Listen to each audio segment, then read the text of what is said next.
Hey everyone, it's Carl again, and one of the taglines for Savage Worlds, or the tagline for Savage Worlds, is Fast, Furious, Fun. And the whole rule set is designed to kind of make that, showcase that. So, what I want to talk about is some things to keep the fast in Fast, Furious, Fun. It's a savage world, strangers a weird war. It's a savage world, classics to explore. Hey everyone, this is Carl again with Tabletop Tango. Would love it if you subscribe and like. If we get to a certain number, I think it's 1,000, we get to use the community features, and that'd be cool. But let's get right into it. So, as I said, Savage Worlds is fast, furious, fun, and the rule set really helps drive that point home. But I wanted to throw some things out that aren't necessarily part of the rules, or maybe they are, but things that I think about when I'm trying to play my game. I do mostly online, but some of these are for in-person gaming, which I do mostly at conventions, or used to. Hopefully we'll be able to do that more coming up. And it's talked about in podcasts, and there's blogs about it. So I'm not sure I'm inventing anything, but hopefully it'll at least be interesting to you. So the first thing is, as in many games, know the basics of the rules. One of the good things about Savage Worlds, is you have target number of 4, you have penalties and bonuses, and then you roll the die, and if you get over 4 with all that, you've succeeded. If you get if you get 8, well, then you've had a raise. Simple mechanics. Now there's those exceptions, like if you're doing melee combat where you're going against a parry, whatever. But the basic mechanics are really straightforward and simple. And so what I say is, if you really understand that, you can make things go faster, or go fast, as that if you don't know what the rule is, or you're not sure, you don't have to look up the book. You can make a ruling, hey, this is probably a -2. Yeah, I'll give you a +2 for that, or a +1 for that. Just make the ruling, make the roll, call it good, move on. Now, make sure that you've talked to your players in a session 0 or in some way, so that they know that you are going to be making these rulings, so that later, if you come back and say, oh, for that range, it wasn't -4, it was -2. Hey, I'm sorry that I made that ruling on the fly, so we could keep the game going. But knowing those basics and just understanding that there's pluses, there's minuses, roll the 4, it keeps the game going very fast. Second one, this is more for an in-person play. Always use 2 decks. I think that's one of those obvious ones that people talk about all the time. One deck, you have the player shuffle while you're dealing initiative, so that if a joker comes up or you run out of cards, you can quickly switch a deck in and then have somebody else shuffle that one while you're playing. Saves a lot of time where you stop and you shuffle.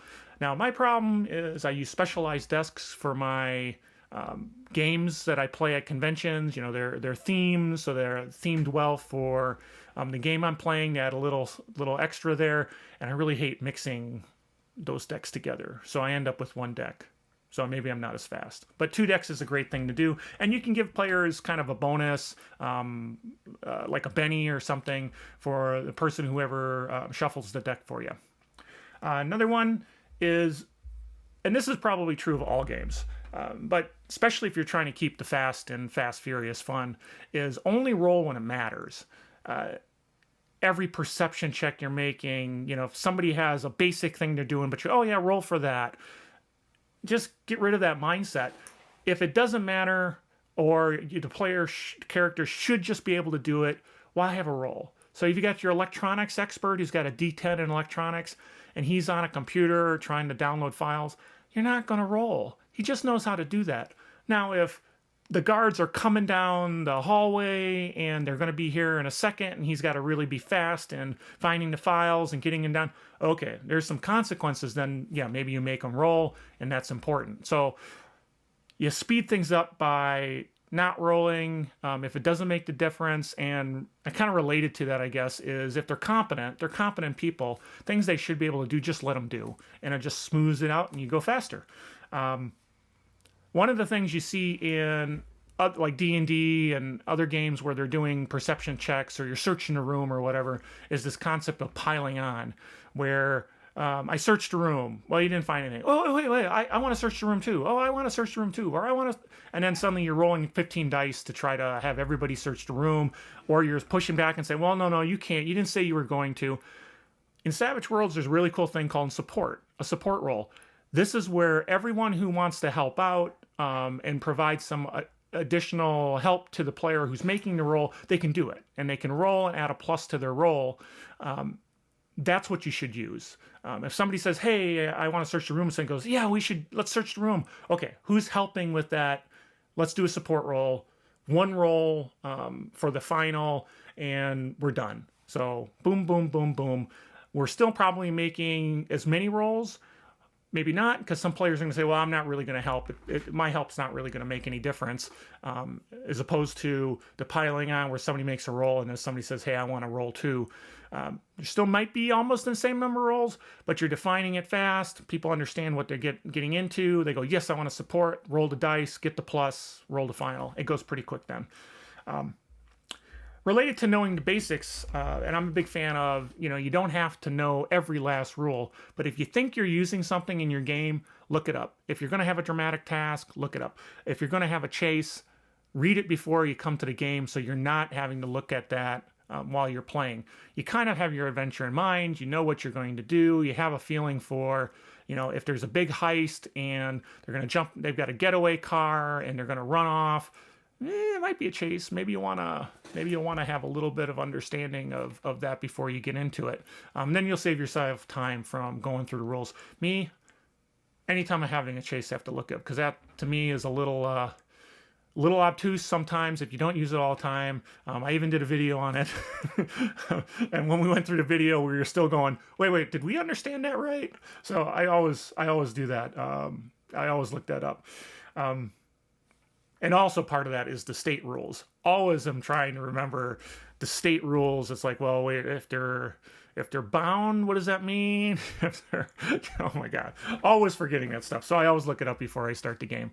Now getting back to in person, there's some really cool stuff, and well, maybe you can use it online too by cutting it out of some of the PDFs or something like that. But what's really cool is you get things like power cards.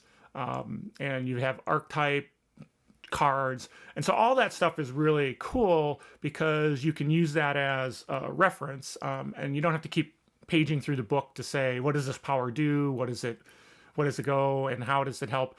Way back in the day, I don't know if they still have it, but in D&D they had big box set that had all the spells on cards, and I used those in conventions all the time where I would photocopy them and then hand them to the players with the wizard character sheet so that they just have the whole description right in front of them. Take advantage of those really cool things that Pinnacle has put together with things like the power cards. Cool stuff. And then kind of the last one, there's so many pluses and minuses and things that a player can take advantage of in the game. Like, well, I want a wild attack, or you've been distracted because of a test, and keeping that all straight in your head and being able to add those in really quick. Sometimes it's tough because you go, oh my God, what was, range, extreme range is what? Is that -8, -6? I don't remember. So I have a cheat sheet of some of the key ones, and there's actually a lot of PDFs online where they put them out, combat sheets. Boy, I wish I remember where some of those were. I personally have my own standalone web page, and so you download the web page, you just use it, so it's all built into a web page where you just click the boxes for all the things and you press the button and it'll calculate it all for you. And I think it's right. Maybe there's a bug in it, but I think it's right. So I'll put that link in so everybody has access to that, and see if it's worthwhile for you. I've used it when I'm running online games occasionally.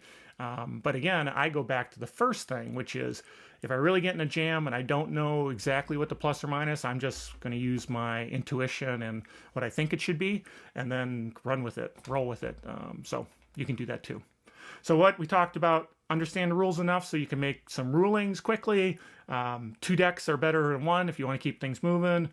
Only roll when it matters, and if the players are competent, then just let them succeed. Use support and stuff like that to avoid piling on. Check the rules you're going to use, because there's all that adventuring toolkit, a lot of cool stuff. Just know what you're going to use and maybe look it up before you start. Take advantage of things like the power cards and some of these cool accessories that Pinnacle puts out as part of their Kickstarters, or you can, buy them as part of the VTT, whatever. Cool stuff. And then a cheat sheet for all the pluses and minuses for combat and for everything.